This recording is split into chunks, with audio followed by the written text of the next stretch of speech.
Hey everyone, I'm Scott Stokely, and this is going to be a really interesting video because I am here with the first European disc golfer to be entered into the Professional Disc Golf Hall of Fame. Yep. Someone who's competed in disc sports in 37 countries, also a record, and he's from Great Britain, Derek Robbins. Hi, Scott. All right, so before we do that, we're going to get away from, it's really loud here, we'll get away from the people in a second. But why this is going to be interesting, aside from the fact that your story is interesting, is that we're in Cambodia at the course in Siem Reap. And I think the most fun I've had, at least in weeks here in Asia, is when I got taken for a tour where we left the course and we just walked through the countryside with the rice paddies and the houses on stilts, and I'm going to take you on that walk. Yes, that'll be good. Yes, and so we're going to go see the Cambodian countryside. So we're going to show you a little bit of the course, a little bit of the Cambodian life, and then talk about your career. Sound good? Good. All right, it's loud here. So let me first say this is Tournament Central for Siem Reap. That's the practice basket. These are the local kids that play. Pro shop back there in the distance where everybody's hanging out. They've got food and drinks. And these are the two fancy bungalows. Air conditioned, king size bed, and Netflix. And you had one and I had one. Yep. Because we're fancy pantses, right? Or are we princesses? We're comfortable. We're comfortable. Or no, we're old. Yeah. We're too old to not be comfortable. So let's go ahead and get away from the noise and we'll just walk. And by the way, I'm going to be holding this camera for the entire time, so forgive the, it's going to be a rattling video. By the way, these are all the huts. And they got hammocks inside and fans. And let me go just take a poll of the group here. Hey everybody, I got a question for everybody. I would like to interview every single person here for my YouTube channel that's in the Disc Golf Hall of Fame. Anybody? No. Oh, Derek. Oh, I'm sorry, that was rude. What if it's pending? By the way, not me either.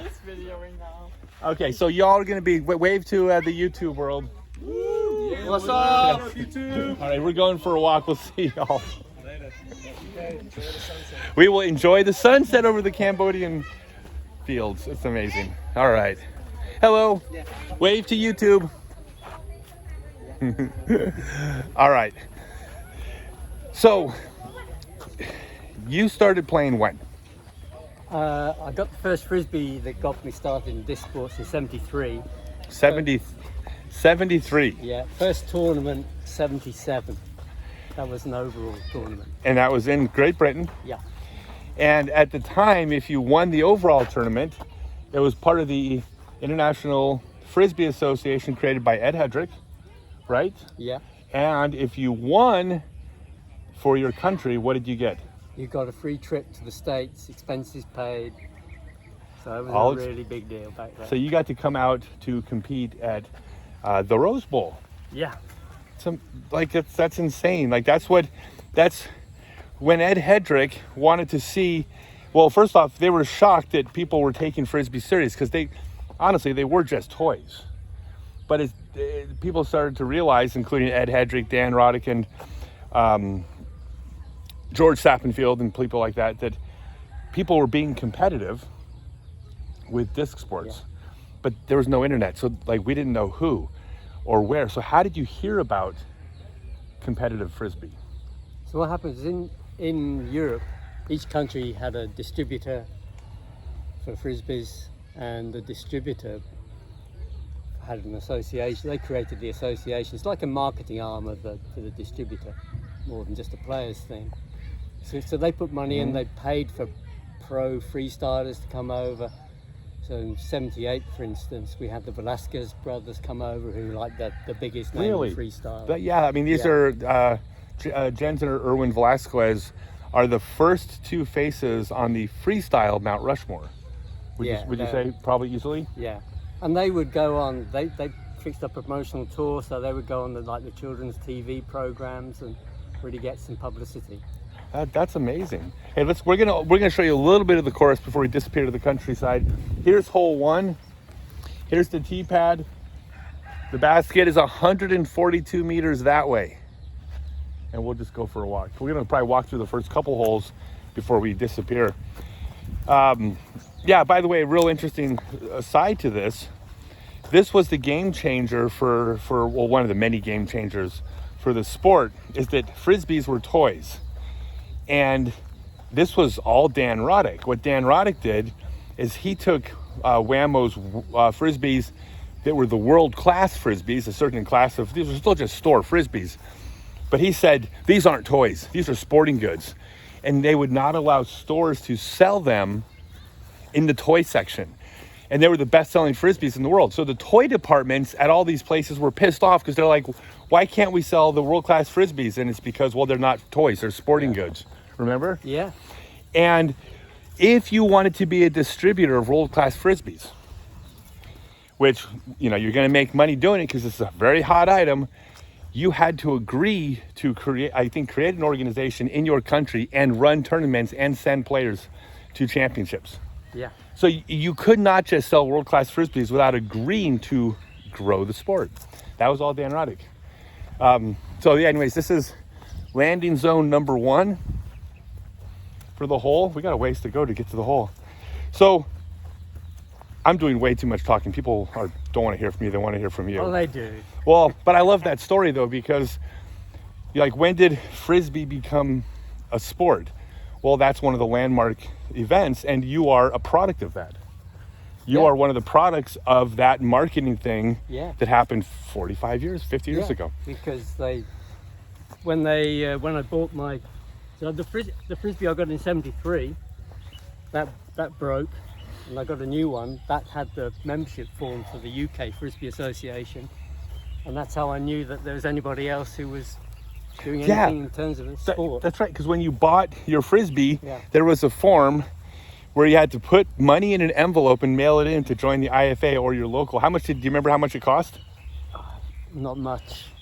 I don't know, £5 at most, maybe only £2 at that stage. It was cheap. Yeah, but that's how, and when all these things started coming in, that was the real first indication of how many people wanted to be part of the sport of disc sports. By the way, here's something you don't see every day.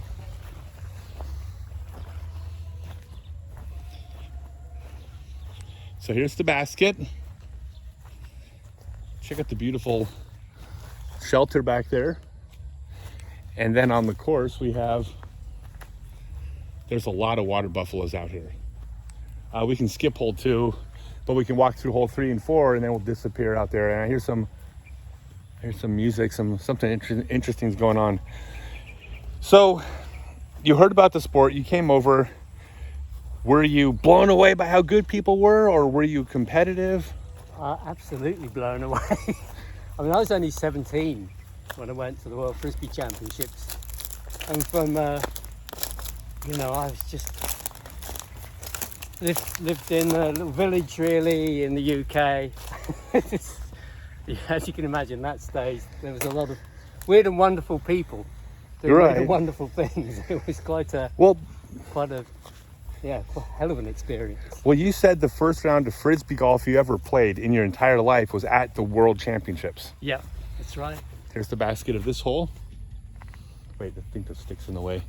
It's a good little basket location. Not a hard hole, but it's got a well-defined fairway. We go this way. Oh, that's right. You're following me, aren't you? And this hole here, this is actually a giant rice paddy, but they've harvested the rice. Tee pads over there. Baskets on the other side of the fence next to the building where they are, they're building something. But, all right, so the first round of Frisbee golf you ever played, your entire life, was at the World Championships. Yeah. Yeah. That sucked. Well, I mean, in all fairness, your first round of Frisbee golf is supposed to suck. Yeah. It wasn't sure it did. My very first shot went in the water. At La Mirada on hole 1. I don't know which number hole it was. Oh no, because it wouldn't have been. No, you would have started at. Okay, yeah, that's right. Because you would have started somewhere on the course. Yeah. Shotgun start. All right, so we're actually heading out into the rice paddies. Some of these have been harvested, some of them haven't. We're about to approach one that hasn't been yet. So you come over here, and then you said the first course was put in the ground in the UK. Where? The first course went into West London. West London. In Acton, I think it was. And who put that in? There's a guy called Roger Galton. Oh, we're gonna go this way. Was responsible. Well, everybody's so friendly. 100% of the people here that you smile at will smile back. Yeah. So what's his name?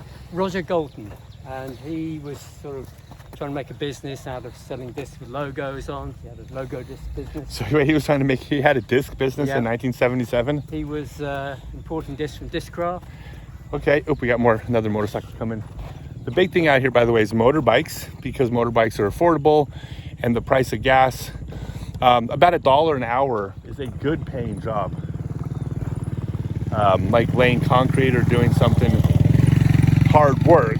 So as you can imagine, when you work for $1 an hour, and petroleum is a global price for petroleum basically. So gas is not like significantly cheaper here. So everyone drives motorbikes, not everyone, but a lot of people do, because it's the affordable form of transportation. Yeah, and you've seen how they sell the gas. Oh, they sell, yeah. So a lot of the gas stations out here, I don't know if we're going to pass one or not, but someone goes and fills up a container full of gasoline and takes it back to their garage, and then they just have bottles. They have bottles of gas. Bottles of gas. There's no pump or anything. No, there'll be a bottle. Someone will have a bunch of bottles of gas out front in their front yard, and they sell them. Oh, by the way, real quick, this is the rice paddy. This is an unharvested, and you see everything we're on is raised because, especially during the rainy season, which is 4 months out of the year, I think, these are all completely flooded. It's very seasonal. So the walkways have to be built at higher ground. So that way, that's how you get around. And okay, so they put the course in, and he said, how long did that course last? I don't know, maybe only 2 or 3 years. It wasn't really well promoted, and there weren't many people around. There weren't many ways to get hold of discs. So it didn't last. Yeah, it got pulled out a few years later. But then the next course was put in the ground by... So the next course, which went in the early 80s, maybe 83, I couldn't swear to it, but that was Charlie Mead, who was working at Essex University. And I think he made a proposition to the university that if they would pay for to put this 18-hole course in, that he would bring at least two big events in there that would bring people using their accommodation. Yep. So we had like the European Championships there. We'll let these guys pass. Okay, so he put the course in, and that's still not close to you though, right? No, that's still like a 3-hour drive from me. We're gonna let them pass. Hello. That's so cool. I know, right? So it's still a 3-hour drive. So you weren't really golfing, but you were playing disc sports. Yeah, and I was golfing because I was at Warwick University, and we had a disc golf course. Oh, but it didn't have baskets. But you chose the university to go to. Yeah, because it was the only course in the country in 1979. Right. These are the cows, which, by the way, they're very friendly. Sometimes they're, oh my God, shaking. Don't be afraid. But they're very friendly. Nothing here will eat you, well, except for the cobras. By the way, here's what's funny out here. I've heard this story from multiple people. If someone sees a snake out here, oh yeah, like, because there's a bunch of the local kids that are around. Like, if a kid sees a snake, the kid yells "snake!" And by the way, it can be a cobra, it can be a python, it can be like a coral snake, it can be a deadly snake, and they'll yell "snake!" And all of the white people, the expats, the Westerners that are here, like, run away because they think the kids are warning them of the snake. because the kids go, snake. It's like, oh, thank you for letting us know there's a snake. And then the kids yell again, snake, until one of their uncles comes running out of the house with a machete, because a snake is dinner. So what the kid's really doing is alerting the family that he just saw dinner. And that's not a joke. That's a real thing, right? Yeah, that's what we're told. Yeah. So you played the course at the university. Did you travel much to tournaments after that? Not too much, no. Mostly just in the UK during the 80s. Okay. So mostly UK during the 80s. Yeah, it wasn't until the 90s that I started to... Really travel? Yeah, I started... Well, I went in 91, I went to PDGA Worlds. Wait, you were at 91 PDGA Worlds Yeah. in Dayton. and you were in Dayton when that's where Steve Weiss Cup won, right? Pretty Well, sure. Climo would have won. Oh, 91 it was Climb. Oh, that's right. Yeah. No, Weiss Cup won in, never mind, 80, Yeah. he won in 88. No, 89. So yeah, so 91, obviously that was Ken. Because the year started with 90. And also that year, I think I played in Berlin in the Euro Tour. Okay. So Euro Tour had only just started Yep. pretty much in the late 80s. Okay. And that's when I was thinking, right, I'm still playing lots of Ultimate, but I'll play lots of as much disc golf as I can. See how I can do. Yeah. And you went to those tournaments. When did you, by the way, these are where we are. This is not a public road, even though it's a dirt road. It's not a public dirt road. Everything here is on somebody's property. So we're walking through people's yards right now. And the tournament director has 18 holes. Hello. Hi. The tournament director has 18 holes here. And I asked him, I said, wow, how big is your property? And he says, oh, just this little place right here where the house is. And I said, well, whose property is the course on? He said, oh, a bunch of people's. So what do you mean a bunch of people's? Well, out here, it's a much more communal type of, like, it's land. It's like you're using the land. That's considered a good thing. Yeah. So some of these rice paddies out here, that the rice paddies we're looking at are being grown on someone else's land. The people, it's like a villager that tends to that rice paddy, but they don't own the land that it's on. But the person that owns the land, if they're not using it, why would they care if you're growing rice on it if they're not using it? So it's just, for generations, this family's always grown rice on this person's family's land, and it's always okay. So the course is on all these people's property. We're in people's yards right now, the whole time, and I was like, it's so interesting, right? Yeah. Very different way of life. It's a very different way of life, but it's shared space. Like if you're not going to use it, why would you want someone else not to? It's basically the way they look at it. Like you can't just like walk up and build a house next to someone's house. I'm sure there's probably some restrictions, Yeah. but that doesn't apply to growing rice. And that's life or death. Okay, so you started going to tournaments in the 90s. Yeah. And when did you start winning tournaments? I mean, you were already winning in the UK, right? Yeah. I'd say in the 80s there was a few of us. I mean, Charlie had a really good spell when he was at Essex. He played that course a lot, and he was the top dog for a while. And then when I started playing a lot more in the 90s, I won the tour every year from 1990 to 2012. So you won the British Disc Golf Tour for 23 straight years. Yeah. 23 straight years. Yeah. That's not bad. I mean, if you had won for 24, I'd be like super impressed. But 23 is not bad. I think they're harvesting the rice. Oh yeah. Interesting. Didn't expect that. All right, so apparently that's interesting. So they're harvesting the rice out here in the fields. In fact, we're gonna go around the corner here. We're gonna see them drying the rice as well. Hello. So you won for 23 straight years. When did you start traveling? Because now you've competed in 37 countries. Like, Yeah. how did the traveling part start? Yeah, I mean, I travelled a lot more from the 90s onwards. So I played Euro Tour. So that, in the early stages, involved half a dozen or so countries. I didn't travel so much to Scandinavia. But Belgium, Netherlands, France, Germany, Switzerland, and the UK from the main countries. You went to all the Urs Hante events? I went to some, yeah. I love Urs. And were you, well, first off, was there always kind of a difference between the Scandinavian level of play and the rest of Europe? We'll call it sub-Saharan Europe. I think within sort of the Central Europe or outside Scandinavia, there would tend to be one or two good players. So Germany had Hartmut Farman, very good player. Of course, Hartl. No, I was competitive, and some others.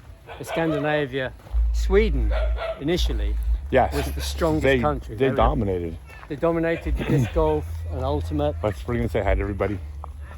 Hi! But I think the Swedes didn't tend to travel that much. There were a few that did, but not so many, because they had plenty to do in Sweden. Yeah. Yeah. Well, I mean, everybody, I remember, I think it was Fredrik Granesen was the first, I believe he was the first big name to come out of there. I apologize to Sweden if I'm forgetting people, but... Well, there's Svante. Svante was the first guy to get in the top four. Well, Svante and Thomas were a half generation after Fredrik, though. Thomas won with Fredrik, didn't he? World doubles? No, he won with Svante.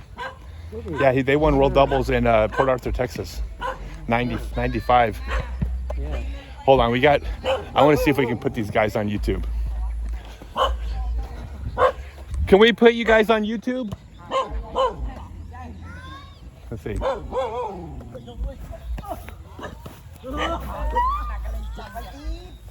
Can I video? It's okay? For YouTube? All right. We're gonna watch a little bit of a volleyball game.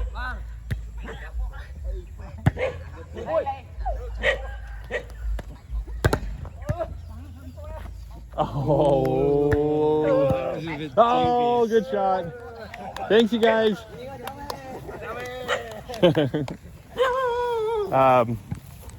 That's awesome. I think both of those lifts were a bit illegal, though. Yeah, that was definitely. If there's a volleyball audience, I think both of those were suspicious. By the way, more rice patties. All right, so the earliest guy from Sweden was Mats Bengtsson. Oh yeah. Oh, that's right, Mats. Yeah. So it would have been Mats, huh? Yeah, he was. Yeah, I know Mats. He was the number one player, I would say, in the early 80s. Okay, yeah. Mats, Fredrik, Thomas, Svante. Yeah. And then the whole time Thomas, Svante, like all they would talk about is this kid, this young kid, Jasper Lundmark. Yeah.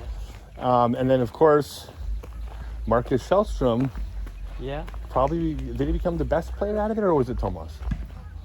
Marcus became the best player. He finished second at Worlds. A couple times. Yeah. Didn't he? Yeah, he toured in the States. It's very unusual for a European to take months out. So when you were going to Europe, did you go dominate sub-Saharan Europe and then go up to Sweden and then get waxed, or? I wouldn't say I dominated, but I won. Hello, everybody. I won a few Euro tours and different. So I won Euro Tour events in Switzerland and Belgium and Netherlands. Okay, I think we can walk down. I think we got to get out to the road here. I think that's back into people's houses. So you won in the Netherlands. Did you at some point start feeling like you were like collecting countries? Like at some point did you realize, oh my God, I've been to 15, this is number 16, this is more than other people? Yeah, because also I was traveling playing ultimate.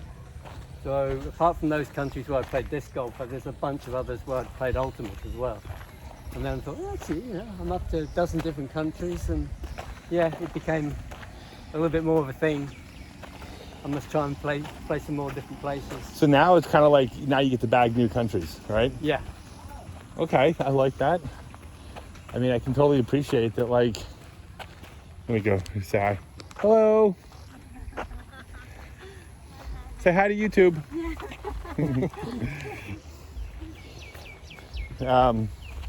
By the way, we're about to show you something really neat up here, which I don't want to spoil it. Or we're lost, one of the two. But we'll find out. Are those swans? No. So you're traveling, but it was mostly Europe. When did you first venture outside of Europe? Or North America? Let's see. Well, I played in the World Games in 2001 in Japan. Oh, you were there. Okay. Yeah. With Jesper and Barry. Yep. Okay. Yeah. And Juliana. Juliana was there. Yeah. So was that your first time to Japan? Yeah.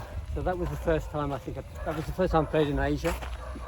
I Okay. didn't play in Africa until 2016 maybe, or 17. That's when you first went to Africa. Yeah, played in Ethiopia. Ethiopia, and also. Then also came back a couple of years later, played in Zambia. Okay. And you haven't competed in South America. You've been. Yeah. But Derek is going to join us when we go to Medellin, Colombia, in 2 years. Not this coming winter, the winter after, right? You're in for sure? Yeah, I'm All up right. for that. If we're both still alive, because at our age, let's be honest. Hello. Hello. We'll let them go by. Hello.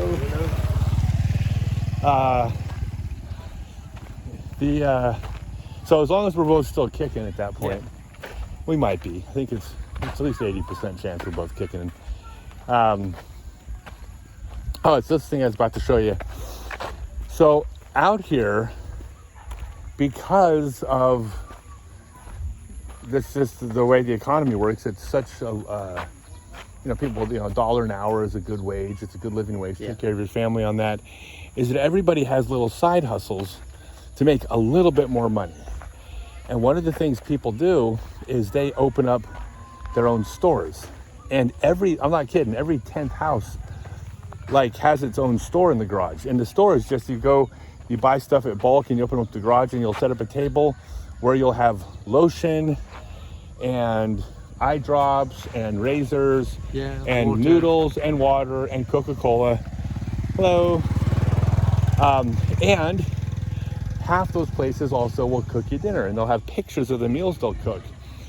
And I can't imagine they're making more than 50 cents profit off the meal, because they're charging $1.50 for the meal. Yeah. But that translates to, you do a few of those a day and you make your money. Do they serve alcohol here? They do. Oh my God, it's a bar. So this is the local bar. Look at this.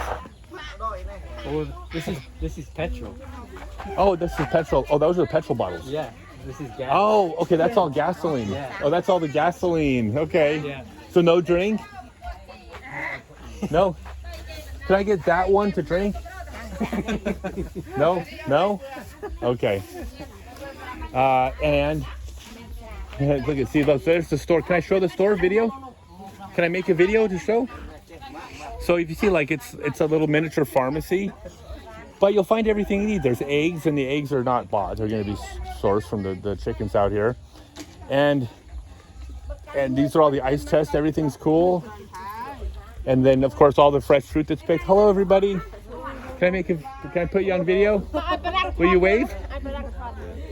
Hello. And the meals, you can buy the meat on the stick, and they'll either cook it for you, cook it yourself. But it's just such it's beautiful, isn't it? Thank you, everybody.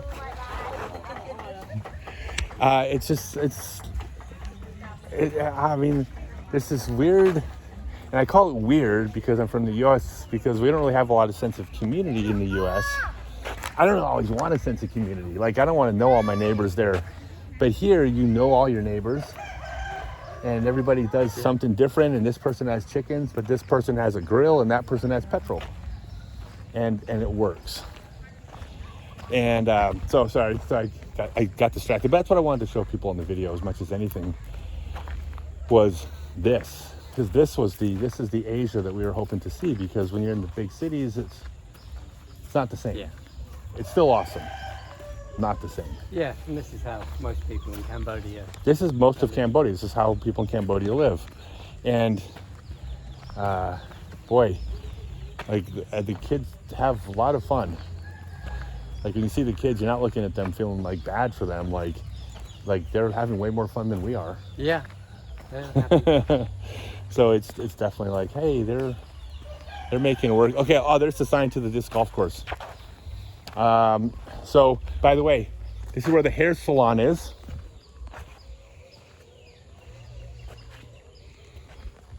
So do you have a favorite place that you've been to?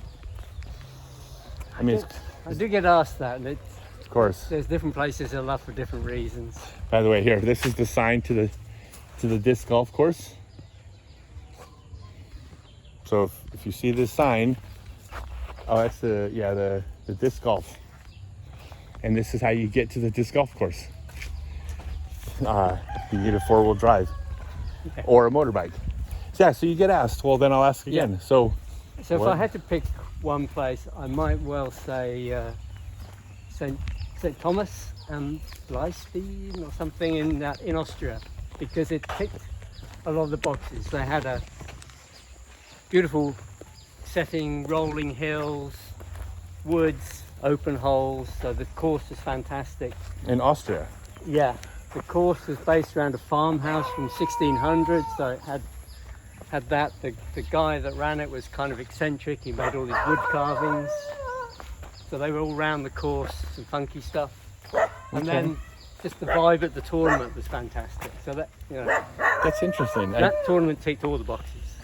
I wouldn't have guessed Austria. Nothing against Austria, but it just seems like a kind of random place. Although, like if you ask me right now, of all the places we've been, we've already been to like 9 countries since October, and number one that stood out for us is Malaysia. And Malaysia wasn't even on my radar, other than it's one of the places we're going to go to because it's between Singapore and Thailand, and it ticked all of our boxes. Yeah. And Cambodia is probably a really close second. I love Cambodia. But I'm so far Malaysia still just stands out for a lot of reasons. So Austria, but what about just countries? Like where? Okay, let's get more specific. That's probably too general a question. What's your favorite? Where are the nicest people? Ooh. I guess it's really difficult. I'll tell you where I go the most often by far, and I love the people there, would be Croatia. Really? I've been going there on average about 3 times a year. Let's get a closer boat there. Actually, do you mind walking this way a little bit? Yeah, let's go and walk this way. Let me go and hop on this side. I'm trying to Oh, okay. I realize I got one more round tomorrow with a 2-stroke lead, and if I hold my arm up till it's sore, I might lose because of this video. I might lose anyways. Yeah. But I don't want to lose because of making content. Yeah. So Croatia, they have a tournament every year, Java Forester, where We're going. yeah. We'll be there this year. But the one at the end of October actually coincides pretty much with my birthday, and it's just Another so store. much fun. It's there's 1 round a day. They have social stuff happening every evening. So there's restaurant trips. There's fancy dress. There's it's just really good fun. And I know a lot of these. Can I put you on video? Can I make a video? Will you wave? Wave. Thank you. Hello. Hello. So I now know many of the Croatian players that well that they've come and they stayed at my place and I stayed at their place. Okay. And even last year, Dinko and Maya, the brother and sister that started the disc golf in recent times anyway, in Croatia. I went to Dinko and Tina's wedding last year. That's how involved. And this year I'm hoping there's going to be a load of Croatian players and Serbian players, Slovenian players coming to my tournament in July. I can't wait. That's going to be amazing. I can't wait to go. I'm so excited. So I think Croatia's number one. That's. Yeah. It's hard to say. It's hard to answer. Look at this. This is the hair salon. Hello. How much is it? How much for the haircut? How much? Yeah, how much? Haircut đấy. Yeah, yes, for the haircut. Cut. Cut. How much? They're all laughing at me. $3. $3? $3. $3 for okay. So if we want to come back, okay, maybe I'll come back on Monday. Okay, thank you. No, not today. Yeah. For time, but maybe in 2 days, I'll come back. Okay. Okay, 2 days. Yeah. All right. Thank you. Thank you. Hi, everybody. So I wanted to walk down. I saw the haircut sign. So yeah, that's the hair salon. By the way, like $3 is so cheap. I'm happy to pay it, but that's not what they charge out here. Yeah, I'm sure it's cheaper for. Oh, I'm sure it's. But I don't. fine. But I have no problem paying it. Obviously, $3 for a haircut sounds like a great deal. Croatia. All right, so those are the nicest people. Let's see. Would it be? What other questions do we have? Oh, I got a question for you. This is a leading question. I read an interview with you a couple years ago, and they said, "Who is your favorite player on tour?" And what did you tell them? I said my favourite player was a certain Scott Stokely. He said it was me. Yeah, Yes. yeah, it's true. Yeah, well, because we played together, and I first met you. By the way, Derek is in my book, Growing Up Disc Golf, because we met in Huntsville, Alabama, right before the World Championships, and you were standing there, and Barry Schultz and his friend Paul were standing there, and we were going to go up to Nashville for a tournament, and we were like, "You should come to Nashville with us." And next thing you know, we're like, caravan. You rode with us. Yeah, Yeah, I did. yeah. See, like you didn't know us. Like we just met like minutes before, right? Yeah, We had just met, and we're like, just hop in the back of the car. We're going to Nashville to a tournament. Next thing you know, Derek's in the back of the car driving to the tournament with us. Had a great time, but I only saw you a few other times after that, and we hadn't seen each other for like 23 years until here. yeah. Saw you in Germany in Weilheim Saw you in Weilheim. and in Colorado for Culture Clash. Oh, you were at Colorado Culture Clash. Yeah. Okay, Colorado Culture Clash, and you were at the first USDGC. Yeah, Hello, everybody. You were at the first USDGC, which I was there, of course. Oops. Oh. Yeah, everyone out here honks. It's not rude to honk. It's weird if you don't. So it's really just it's a way of just saying, get the hell out of my way, politely. So what's left for you? I mean, is there anything that you haven't done that you want to do?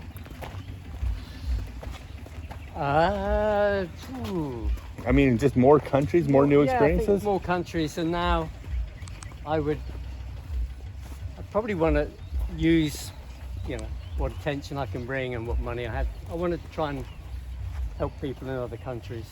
Yeah. I mean, I'm not doing anywhere near as much as you're doing, but that would be something I want to move towards. Yeah. Well, the thing about for us, me and you and anybody in the West, is you can do so much for people in developing countries with what is effectively so little for us. Yeah.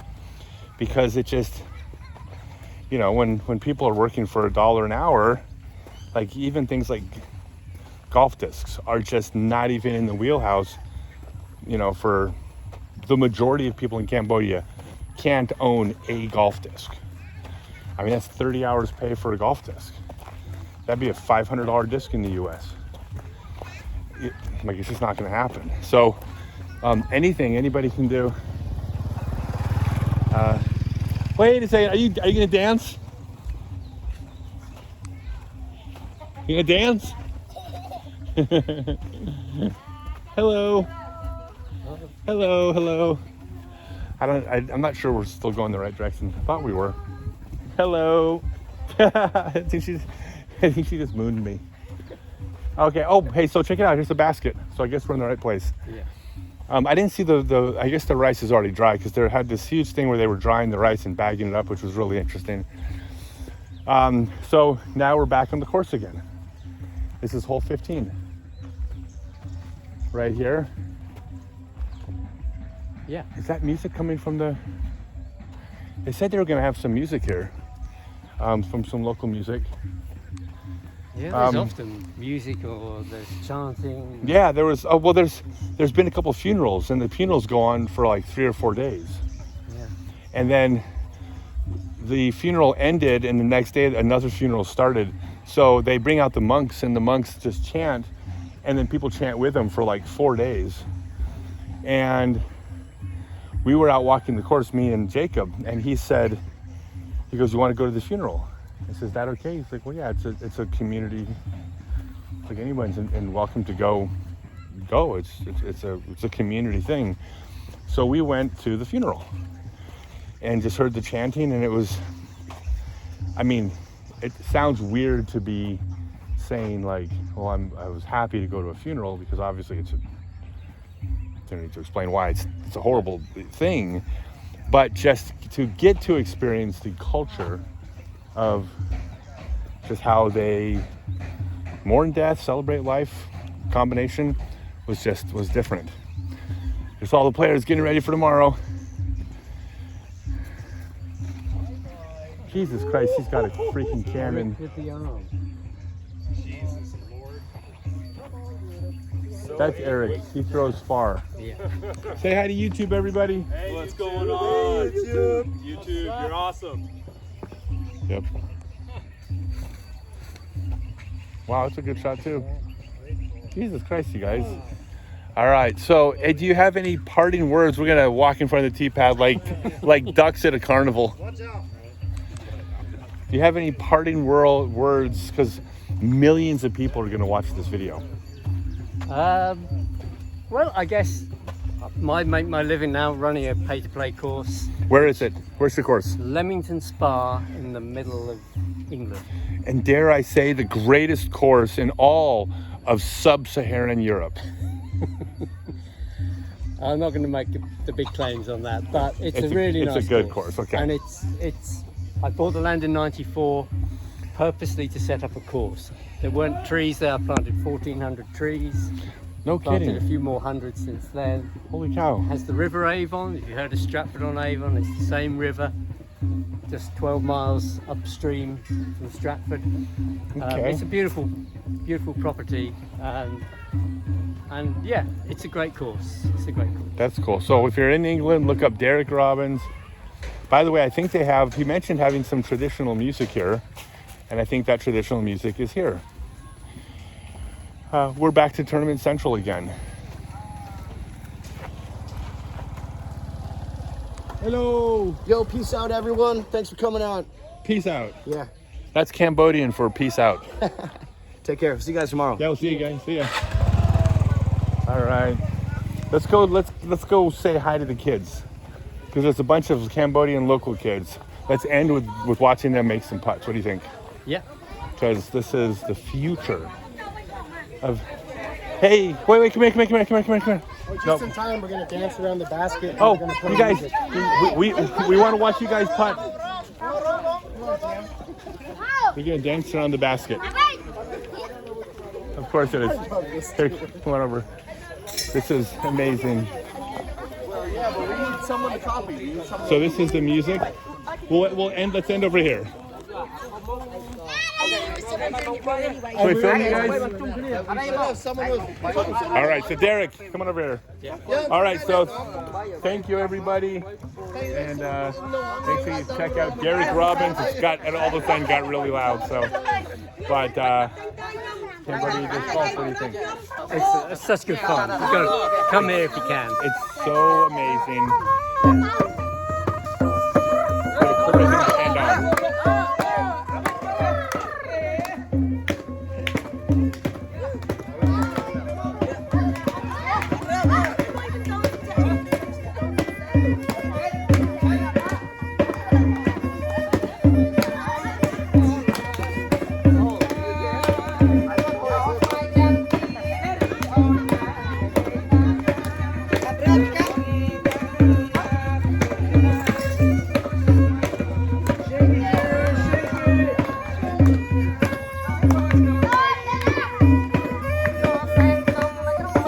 There's Cambodia disc golf for you in 15 seconds. Thanks, everyone.